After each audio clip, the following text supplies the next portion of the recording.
Welcome to Lessons Learned. I'm Sherry. This is Finish It Friday, where we see what I got done this week and what you got done. I can't really say that I have much to show for my little short week.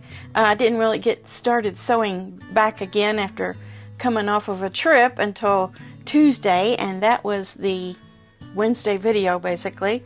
But if you've seen the Wednesday video, you saw me make this. So I made that. I also made a couple more tops like that out of my scraps. I made this one. This one's out of my Riley Blake Challenge fabric leftovers. And this one is out of a, well, this part here is out of my Pick and Mix, and then these are out of, remember that quilt I made here a few weeks ago where I was using the green squares and I was trying to make them kind of ombre across, and it didn't work out quite the way I wanted? These are some leftovers from that, so I'm going to quilt these up and put them together and have a couple more mats for random acts of gift giving. I also got a good start. Well, you know, when you start a new project, it's always kind of, you know, there's some unknowns about it. You need to read the pattern and look at your fabric and see how this is all going to work before you actually start cutting things up and sewing things together. So I started on the Sew Yeah Challenge quilt using the Botanic Blast. And I'm not going to show any of that until the quilt is finished and the challenge is over. But it turns out that in that pattern there are 165 6-inch blocks. Now, they're not complicated blocks. They're very easy blocks, actually. But it's how you lay them out is what I liked about the design and how I thought it would be good for featuring some of their Botanic Blast fabric. So I got 20 out of 165 blocks done. So I am just so happy that I got started, because getting started was difficult. This was a kit that I bought in Paducah. It is the most sketchy directions I've ever seen. There's only two little paragraphs and 4 little diagrams, and the measurements are off. I did some, I don't know if you'd call it, well, yeah, I used the actual fabric I'm using, but I did some test blocks, and they weren't coming out to the measurement that they were supposed to. Only one, which was just a plain square. So I made all of the rest of the squares come out to that size of that plain square. And there's half square triangles, quarter square triangles, and then another smaller size of half square triangles. But it's not the kind where you draw the line and you sew on both sides. It's different. You'll have to trust me on that. But you know, I've read over these directions before now, trying to figure out there's got to be more directions to this, but there is not. So I'm having to make some test blocks and figure out the right measurements for the pieces I need to cut and how they need to turn out when I sew them up. And I think I've got that ironed out now. So that was a big part of getting started. And then I did get 20 of the 6.5-inch blocks done. So that's what I've been doing this week. I also have done some organizing and some cleaning a little bit, just because things were driving me bananas. And, you know, when things get a mess, I can't think. So I had to fix that. It didn't take too long. I probably spent 30-45 minutes doing some stuff like that. But that's been pretty much what this week has consisted of so far. Today I'm going to go ahead and continue on that project, on that challenge project, and then also got a couple other things I need to get done over the weekend too, that are time sensitive. So that's my life. That's my quilting life and journey, as some people call it. So here I am with Finish It Friday, and you're probably going to be more excited about what everybody else finished rather than what I just showed you. But here we go. Let's get to looking at the pictures of finishes for this week. The first one we have is from Jane, and Jane has sent us a picture of a Donna Jordan pattern that she did. It's called Hexagon Kaleidoscope, and she said she purchased the fabric 3 years ago. She cut the triangles about 2 years ago and sewed them into half hexies about a year ago. After Donna's passing, I decided I needed to finish it. The hexagons were cut from a striped fabric. I'm not sure why it took so long to complete it, but I like the result. It will go off to the Longarmer to finish. And Jane has included some pictures of the process here. This fabric that looks striped, that is exactly what it is. At first I thought it was several different ones layered, because a lot of kaleidoscope quilts are like that. You layer fabric and you cut it out a specific way into triangles and then put it into the kaleidoscope blocks. But this was actually a striped fabric that was made just for this type of pattern, and we see the result is very interesting. It looks very difficult, even though it's not. All of the kaleidoscope or stack and whack types of patterns result in some really neat quilts, one block wonders, and that's what Jane has here, all done up in wintry shades of blue. It's beautiful. Great job. The next one is from Sandra, and she says she recently finished this baby blanket from 6 pre-cut blocks I purchased at my local quilt store in 2019. My intention was to make it up for my first grandbaby, but guess what? Grandbaby was my precious grandson. So, no pink for the grandson, huh? Pattern was called Tea Rose. Not sure what fabric line, other than the border, backing, and binding was fabric I bought from Walmart to tie everything together. This will be gifted to a family expecting a baby girl that sits behind her at church. She said this will be gifted to a family expecting a baby girl. This finish it Friday that sits behind me at church. Okay, I think I understand what you said. So perfect. You've got a little girl recipient for your pink quilt. I love the colors. I love the greens and the yellows along with the medium pinks. Very pretty. Next we have Lorena, and this quilt was made for her 3-year-old grandson, and she created this simple pattern for this busy print. Good job. Creating something that was pleasing to my eye was not easy with a busy and vibrant print. Loved making this once I figured out what I was going to do. I used Minky, of course, on the back for cuddling up to watch his favorite cartoon, Paw Patrol, shown on the fabric. Oh, yes. That's perfect for your grandson. She says, thank you for your regularly scheduled programming. I look forward to see what you're up to every week. And Lorena is from Northern Illinois. Well, your pattern you came up with was very nice for this busy fabric, as you said. And you put those primary colors in there that just kind of brought out all of the colors in the designed fabric.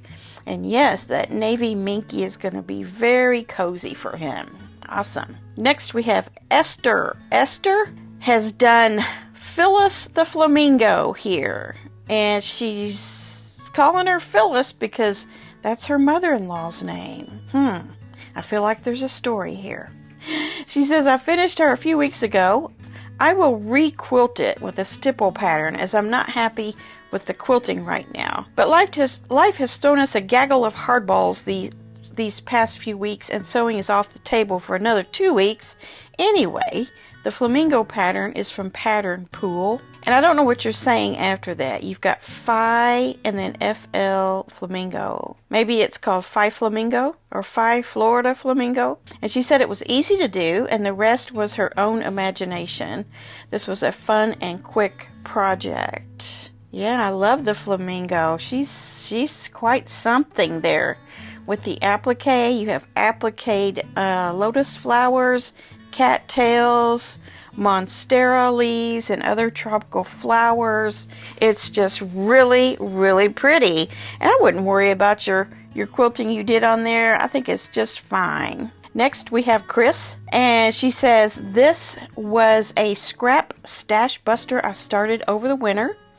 The top sat a while before I decided how I wanted to quilt it. I ended up doing an edge-to-edge design with my embroidery machine.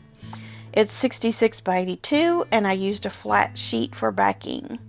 I've always heard it's not recommended, but it feels nice and cool and washed up just fine. The grandchildren don't want to mess with a top sheet on their bed, so this is right up their alley. Take care. Thanks for all you do, Chris. Well, Chris, I don't know that's... people have a lot of opinions about using sheets on the back of quilts. If the sheet feels good and it washes well, I don't see any problem with it. It's a very economical way to get a backing for your quilt, because wide backs, 108s, they're expensive. And if you buy regular width fabric, you have to buy twice as much. So yeah, go for it. I think it's fine. And she's included a picture. It's a nice denim kind of a color. And I love your quilting on there. That's a great pattern too. I like it also in lots of pretty wintry blues. Minerva, she says, thank you for sending the directions for combining the two patterns. Now this is the haberdashery from the Sew Sampler box and the Millie's dresses from Lori Holt. And I did a fusion pattern on those two patterns. And Minerva asked for the directions, sent those along, and she did her own little version of it based on how many blocks she did. So she says she thought it was a great idea. I used Lori Holt fabric, and I love how it turned out. It is hanging in my living room so I can enjoy it every day. Yeah, get those quilts out, people. Hang them on the wall, put them everywhere so that you can enjoy the fruits of your labor. Good job. Deborah. Now this is Deborah's first time sharing with us, and she is from Arizona. She says, love following your quilt journey on YouTube. This pattern is called Something Blue by Edita Sitar. The fabric line is Etchings by Moda to benefit Parkinson's. I love the etchings line, and that was good for this pattern that you did here. Very nice. I love the coloring of it. The pattern, the quilting, the dense quilting that you've done. This is very nice. Very nice. Next we have Mary, and she is from South Florida. She says, this quilt was many years in the making. With the exception of the binding attachment to the quilt, it was all done by hand. It lives at the end of our king-size bed and gets used when the temperatures dip here in South Florida. This is gorgeous. Lots of handwork, as you say. Took a while, but well worth it. I love the royal blues that you've used and the golden yellows.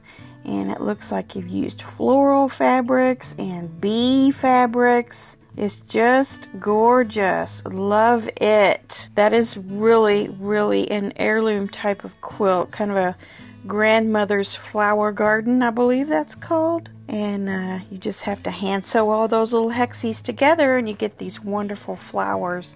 This is very, very nice, Mary. Thank you for sharing this. We have one from Anne.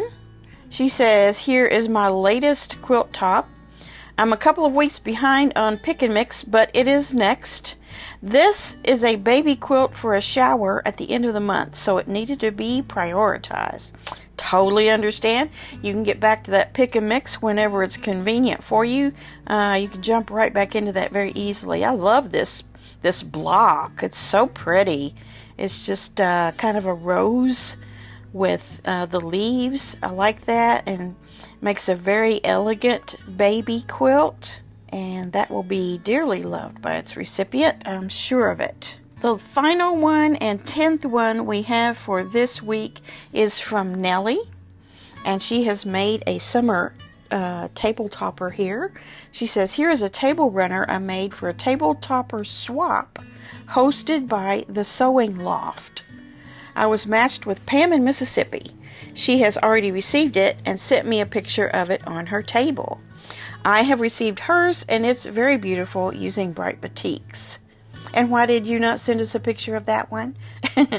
I really enjoyed making a joyful piece for her. This pattern is from Heather Peterson's Anka's Treasure Trendy Table 3 called Sunshine.